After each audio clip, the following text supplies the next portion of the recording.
Amém. Graças a Deus. Vamos dar vitória para o nosso Senhor e Salvador Jesus Cristo.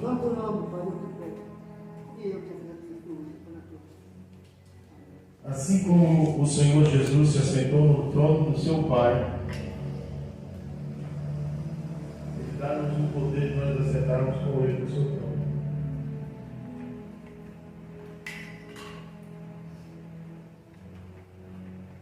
Graças a Deus, né? O Espírito não pode sentar.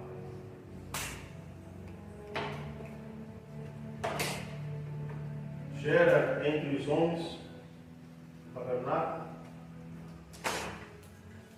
para mostrar, assim como o Senhor Jesus se assentou no trono do seu Pai, Ele dá-nos o poder de nós assentarmos com Ele no seu trono. Graças a Deus, né? O Espírito não pode sentar. Gera entre os homens tabernáculo para mostrar para o homem do que ele foi feito. A sua mente e a minha, talvez, ela não consiga compreender como isso acontece, como isso sucede. Mas aquele Espírito criou todas aquelas coisas com aquela mão ali. Criou todas as coisas com aquela mão. E formou Adão com aquela mão. Os discípulos tiveram a oportunidade de tocar.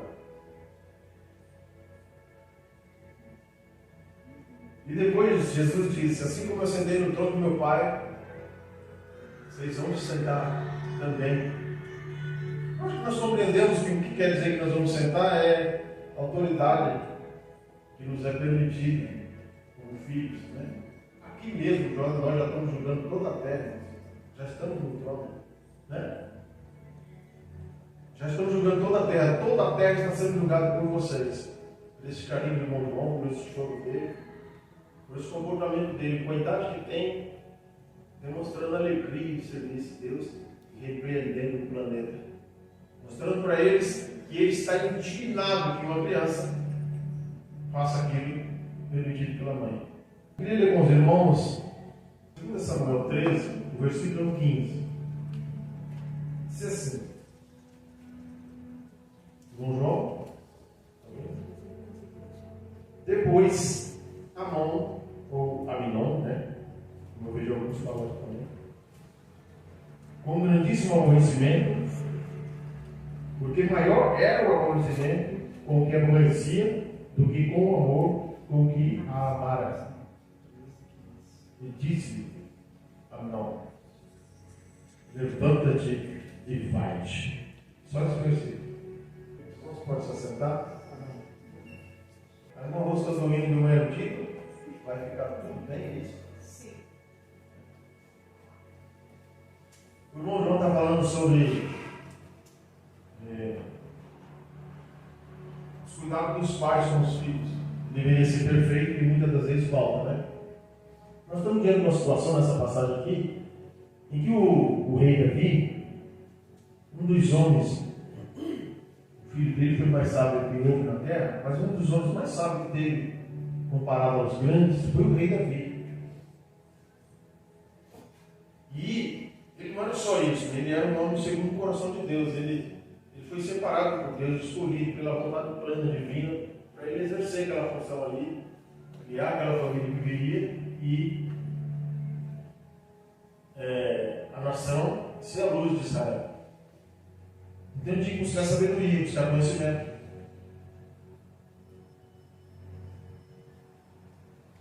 Dentre a lei de Moisés, não vou lembrar o texto agora, mas o Senhor ordenou para que os reis, os governadores que fossem tomando posição, juízes, dentre Israel, que eles não se apegassem, não se importassem com o negócio de mutuar ovo,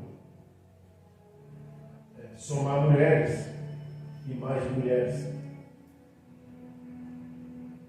Ele procurasse viver vida digna, respeitosa e um comportamento ordeiro, decente, para dar exemplo a todos aqueles que estavam debaixo subjugados ao seu poder, à sua autoridade.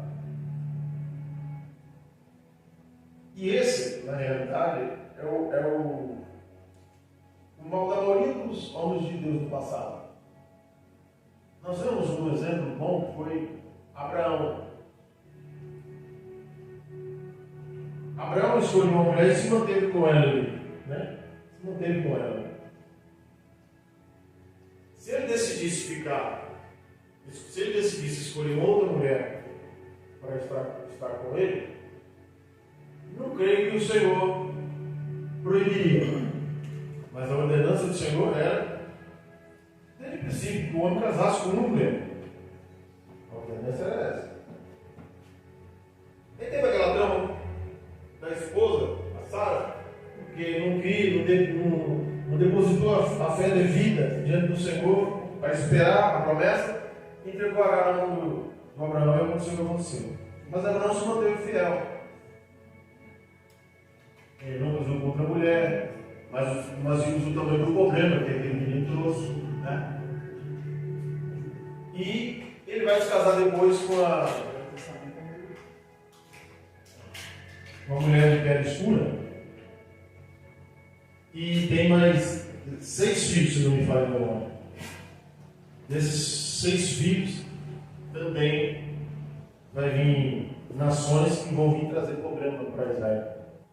O Jacó aceitou a entrada das 2 servas.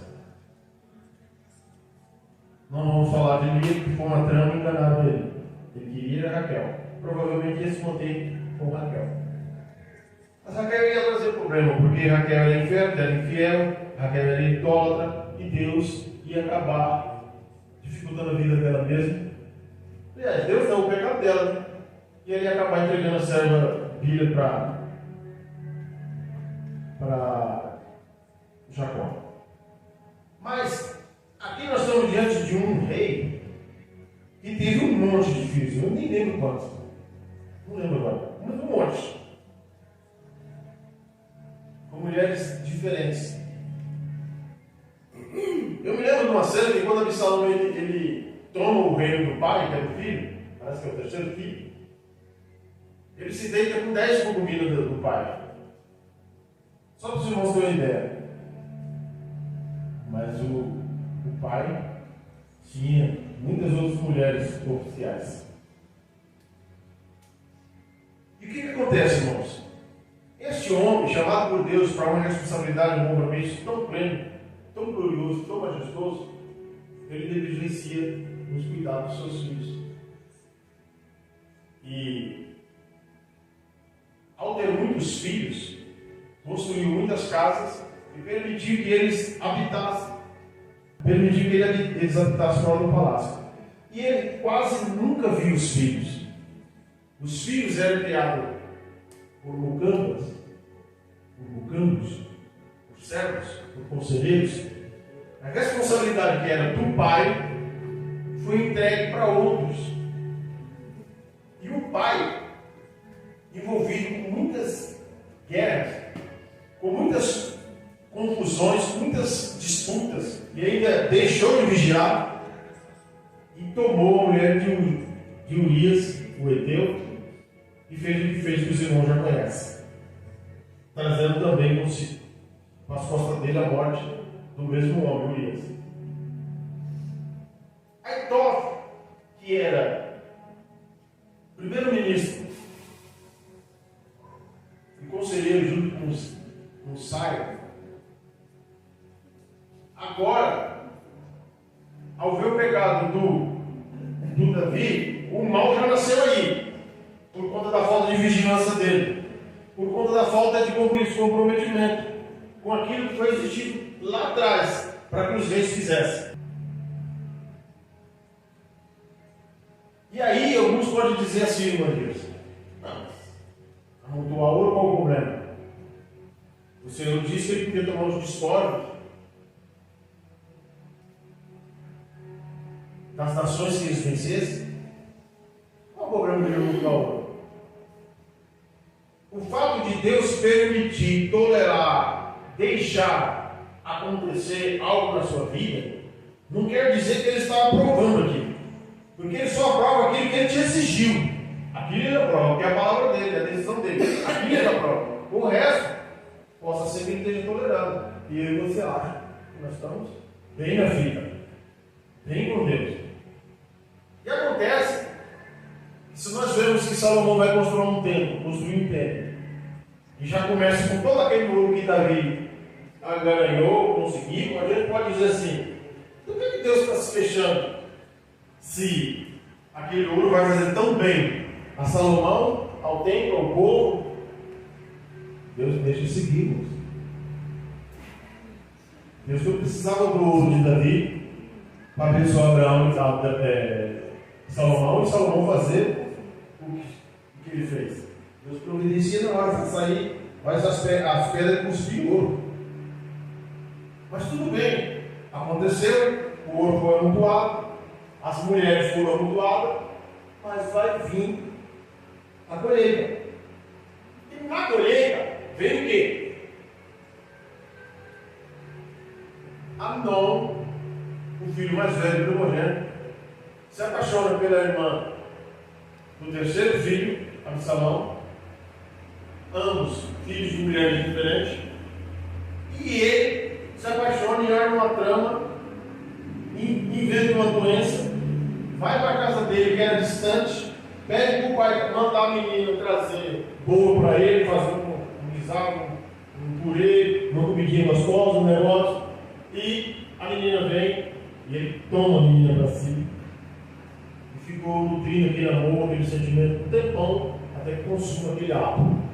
Depois disso, assim que ele tem o toque com a menina, ele enoja dela, aborrece dela muito mais forte do que o sentimento que ele estava tendo para ela, que ele considerava puro e nobre. Que tipo, e nobre não tinha nada.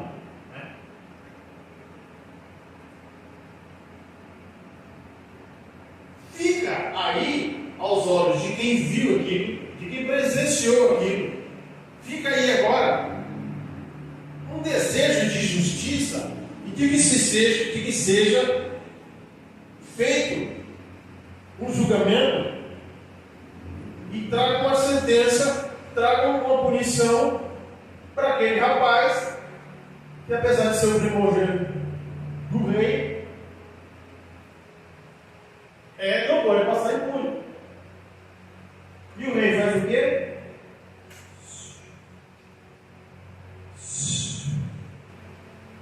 Quando ele toma esse tipo de comportamento, esse tipo de atitude, vai passando os dias e o irmão, que era o irmão de Tamar, Absalão, ele decide começar a trabalhar no mesmo plano. Mas sempre na expectativa de que o pai tome a decisão.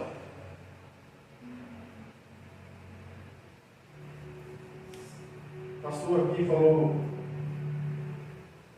na última pregação dele, naquele assunto que ele estava tratando, ele falou assim: nós todos já passamos por isso.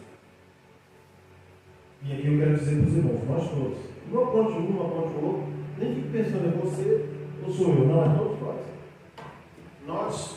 Nós todos estamos enquadrados nessa situação e o Senhor nos chama para uma reflexão, para um compromisso no sentido de melhorar e nos impulsionar a dar lugar de espírito para o comportamento mudar, para o comportamento melhorar. O que acontece, irmãos? O tempo vai passando. O Absalão, que ele é muito jovem, bonito, um dos mais bonitos da época,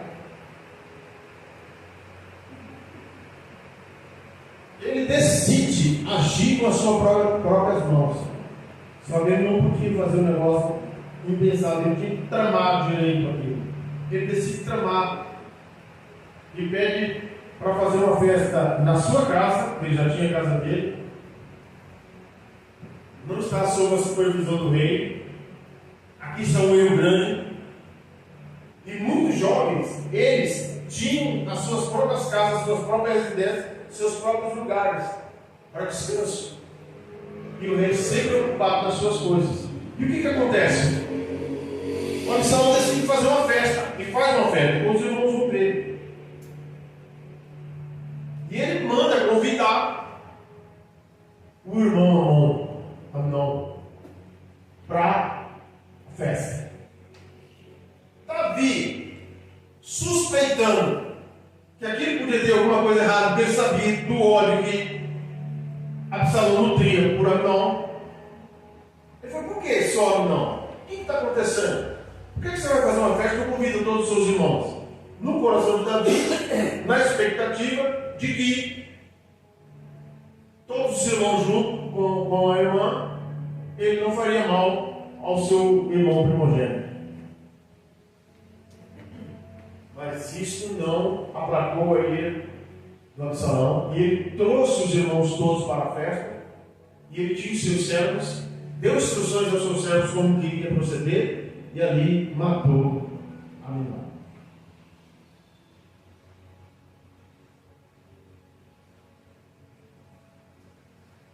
O versículo 36 do 13 diz assim, ó: e aconteceu que quando acabou de falar, os filhos do rei vieram e levantaram a sua voz e choravam, e também o rei e todos os seus servos choraram com muito grande choro.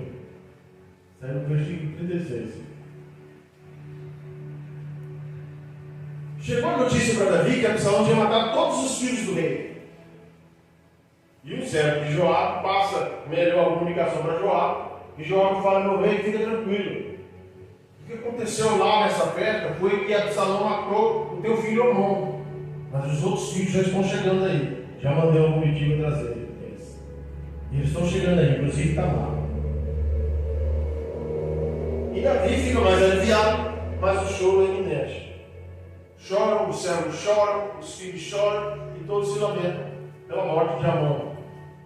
E aí colheu uma das consequências, que o se afastar daquilo que é chamado, daquilo pelo qual ele é responsabilizado como rei, como pai de família, exige dele. E ele não fazendo, colheu aí o primeiro fruto.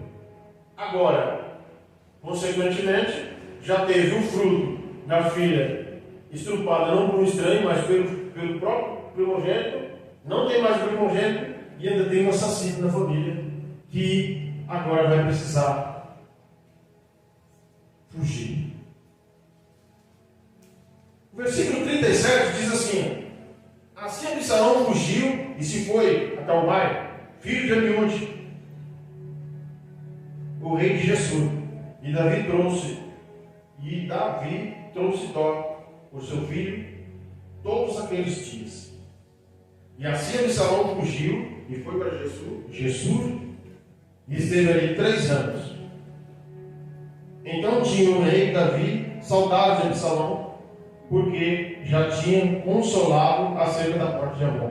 Depois de 3 anos, ele está consolado da morte do primogênito. Ele começa a ter muita saudade. Mas de novo, o rei Davi, se os irmãos observaram, ele não fez juízo. Ele não fez justiça. E todos os seus súditos e todos os filhos estão observando. E aí Tó, que é o primeiro-ministro, está enxergando isso também. Saia, que é conselheiro, também está vendo. Joabe, que é o general, está de olho. E isso vai criando uma raiz de amargura e vai penetrando um mal no coração de todos os que estão presentes, assistindo e participando e vendo o que a luz de Israel está fazendo. Nós não estamos falando de um homem, nós estamos falando da luz de Israel. E aí, irmãos, os dias vão se passando e passam-se 3 anos e o rei sem fazer justiça. E o rei não traz juízo a essa questão, não dá o seu parecer, não chama os conselheiros para decidir o que vai fazer, e traz um mal ainda pior para a sua casa. Ainda pior. Vai passando os dias, vai passando um pouco o sufoco da morte do seu filho, e ele vai começando a sentir saudade. Mas ainda assim, o filho está distante. O filho que precisa receber conselho, instruções, já que a lei permite que ele mate o outro para vingar a pureza da irmã, já era para o filho estar no palácio, sendo observado, aconselhado, na proteção do pai. continua lá, 3 anos. Joabe, ainda não tomado pelo ódio, nem pela raiva, e nem pela injustiça, decide tramar uma trama com uma serva, com uma mulher lá, e manda ela ir até o rei explicar que é ela que está passando essa situação com 2 filhos, e um matou o outro, e agora o pessoal quer justiça e quer matar o primogênito dela, e a história dela vai ficar sem descendência. E o rei manda ela ficar tranquila, e depois daquilo ele começa a perceber alguma coisa errada, interroga ela, aperta ela, ela fala: não, teu servo Joabe me instruiu que eu deveria fazer assim, assim, assim, porque Joabe estava querendo trazer Absalão de volta. E Joabe traz Absalão de volta, pede perdão para o rei, agradece ele por ser bem assistido pelo rei, e por ser bem assistido ele fica grato por aquele carinho, e que o rei decide dar ouvido a ele, o conselho dele, e traz Absalão. Mas o rei, em vez de receber Absalão gostoso no palácio e deixar com que ele habite ali, de novo Absalão volta para sua casa e fica 2 anos sem ver a face do rei. 2 anos.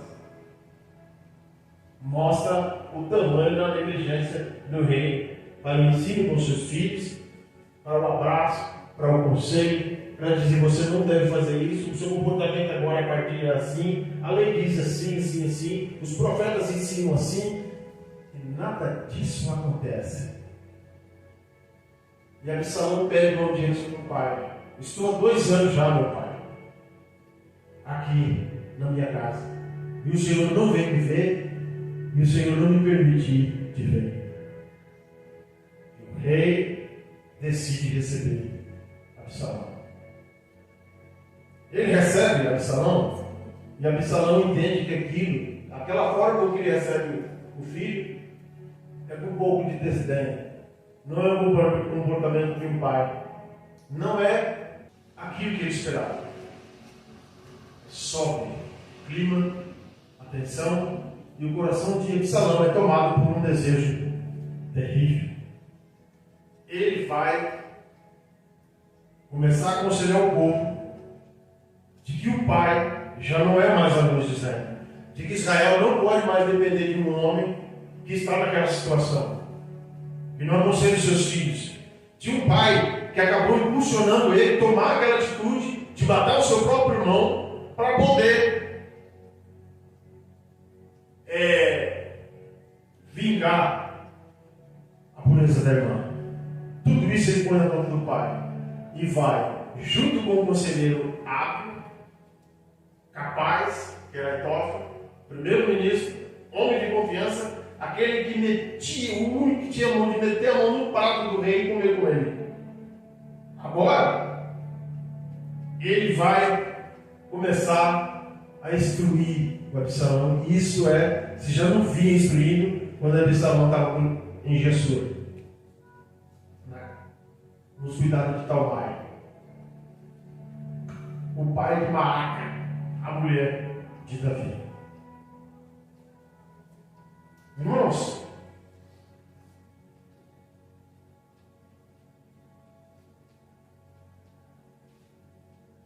ensina o seu filho no caminho que ele deve andar. Nem depois de velho você vai ter desgosto. Nem depois de velho. Ensine, passa toda a instrução, passa toda a orientação. Não faça como Adão, que é aborrecido pela perda, decide se fechar no casulo, decide se fechar a tal ponto em deixar o Caim alimentando aquele ódio, aquele comportamento. Eu não sei, irmãos, eu não tenho capacidade de julgar essas coisas. O coração do homem até só Deus ama. Mas se o tal do Adão ele tivesse gastado tempo com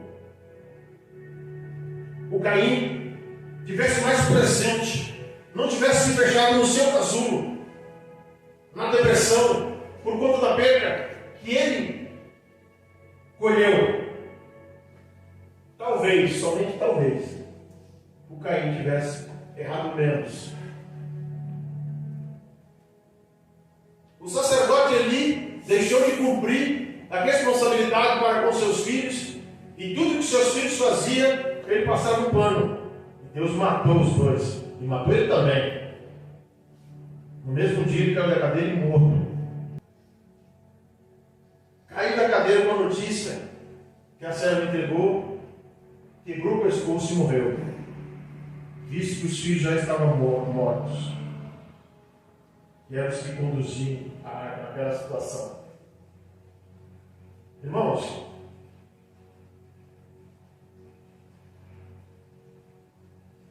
quando nós vemos outros personagens na criação dos seus filhos, o comportamento que eles tiveram e o pai não corrigiu, nós vemos a consequência e o que eles escolheram. Mesmo quando o pai orienta bem, aconselha bem, traz toda a instrução, como foi com Jacó, no caso de Simeão e Levi, em que eles entram numa cidade por conta de que aquele moço, o príncipe daquele rei, naquela localidade, tomou a irmã deles, a única irmã que eles tinham de lá, e eles esperaram a aliança que o pai deles, Jacó, fez com este rei. E dentro da aliança tinha a exigência que eles se circuncidassem. E na circuncisão era 3 dias de febre, e Simeão e Levi entrou e matou todos os homens daquela cidade. Sem o conselho do pai, sem a autoridade do pai. E o pai disse, foi desse bem claro: como eu ensinei vocês, passei toda a orientação, o sangue desse povo vai cair nas costas de vocês. Na minha não. Na minha não. Então, quando há um ensino, quando há perseverança no redarguir, então você fica isento da culpa. Mas quando você vê que um filho está padecendo males por conta da sua ignorância, da sua incredulidade, do jejum, e você pode até dizer, mas se eu tivesse feito isso, ele também seria assim, porque a natureza dele eu sei que tem. Não sei. Mas o caso é que você ficaria culpado. Você ficaria sem culpa. Eu ficaria sem culpa. Se tivéssemos feito aquilo que nos foi exigido. Porque se o filho fizer, mesmo nós não estejamos falando de salvação. A salvação é uma coisa totalmente diferente. Nós falamos da pessoa continuar andando na prática do bem. Procurar continuar vindo louvar o Senhor, criar bem os seus filhos. Né? É isso que eu estou falando. Porque salvação é outra coisa diferente, totalmente diferente. São coisas que a gente pensa que não anda junto, mas anda. É como eu dizia assim, como foi da última pregação que eu disse para os irmãos, nós temos que ter fé de que nós, através da oração, nós podemos mudar a situação em que está o seu filho, a sua filha. Não foi isso? Eu falei? Você pode atrair a sua mãe, você pode atrair o seu pai. Aí você vai falar assim, mas você mesmo ensina que a eleição de Romanos 8:30 diz que é pela eleição. Como é que agora a minha oração vai atrair o cara para cá? Mas é justamente o que nós estamos falando. A eleição que estava falando lá é de salvação. Salvação.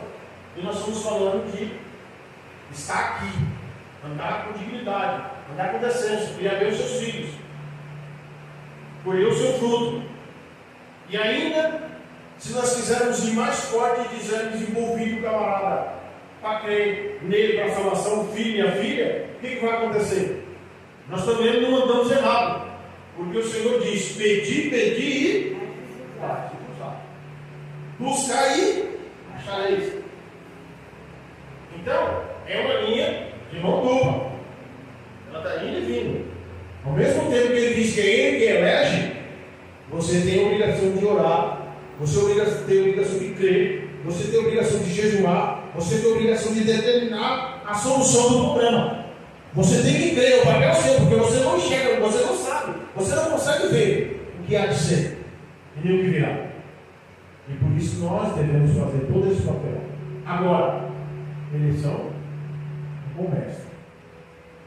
E o que acontece, irmãos? no capítulo 14, versículo 21, nós vamos ver o quê? 14, 21. Então, o rei disse a Joabe: eis que fiz isto.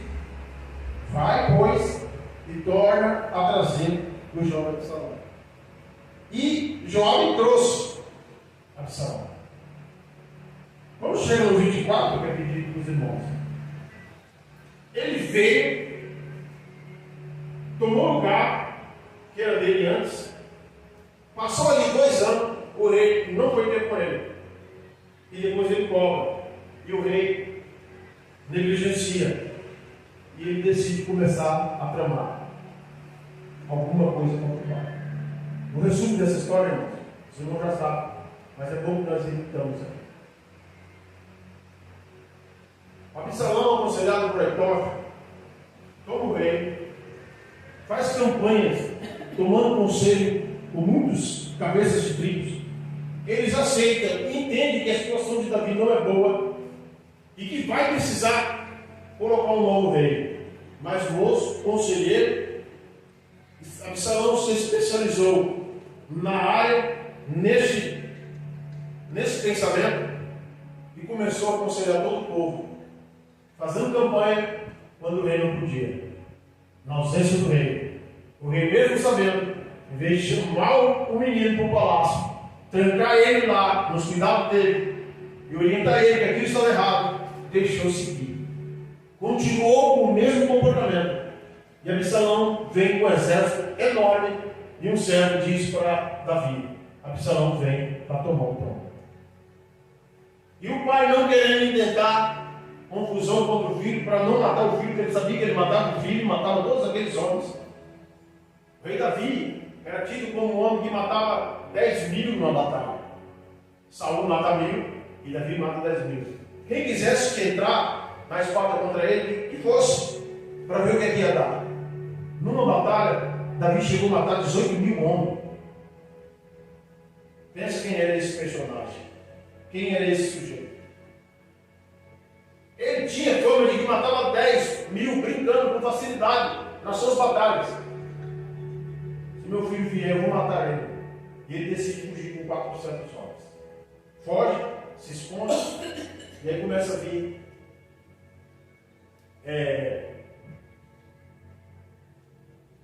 os ladrões, os que estão endividados, os mendigos, todos os que estão em necessidade, padecendo necessidade, que não tem ajuda do Estado, não tem ajuda do reino.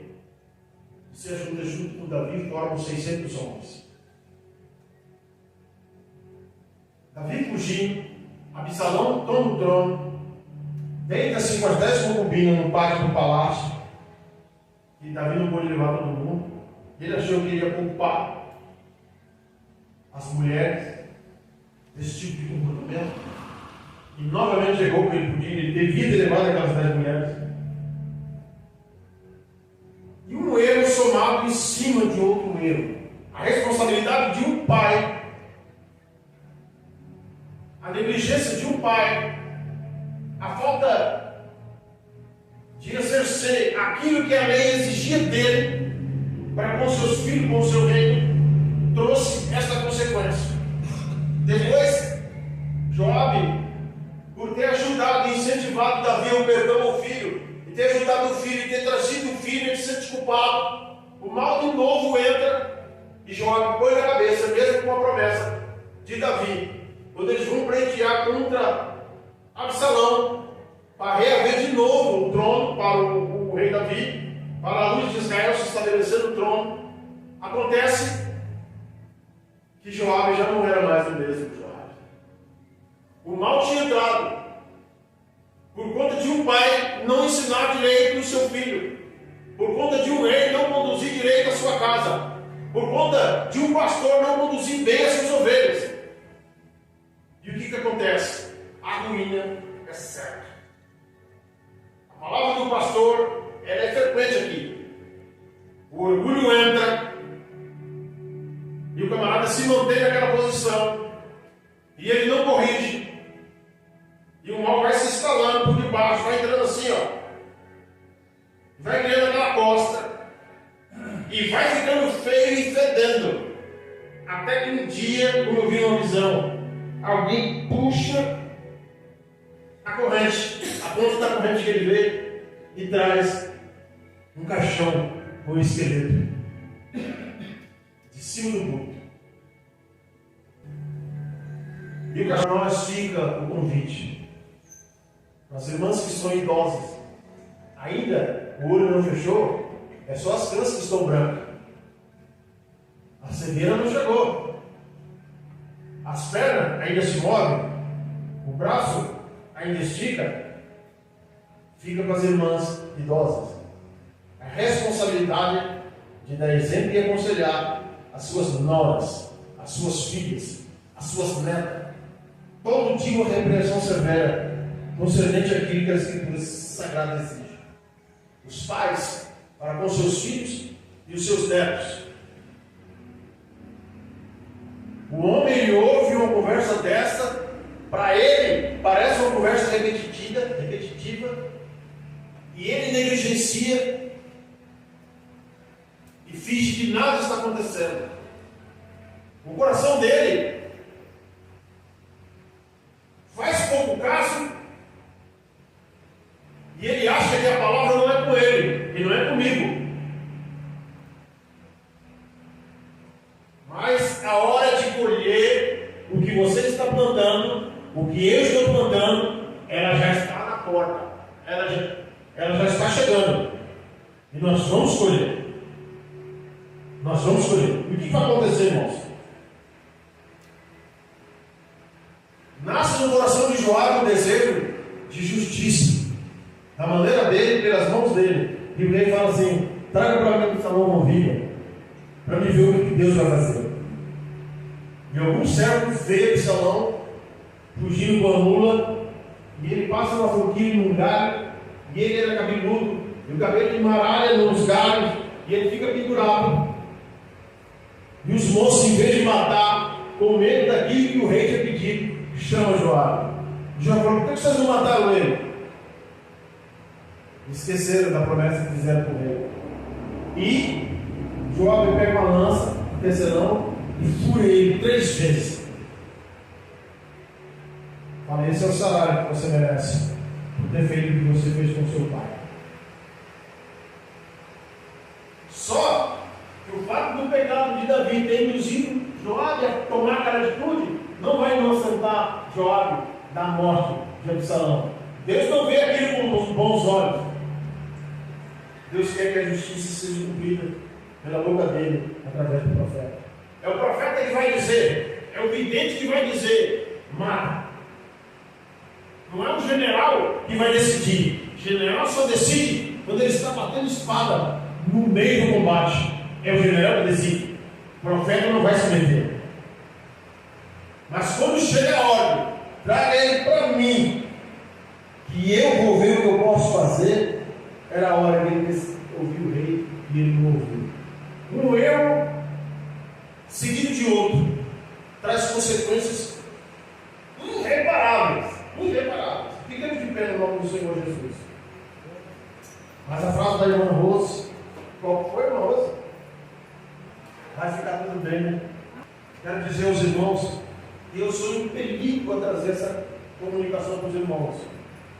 Mas, segundo a profecia que saiu da boca da irmã Rose aqui, vai ficar tudo bem, se os irmãos crerem que o Senhor é capaz de resolver o problema dos irmãos. Amém?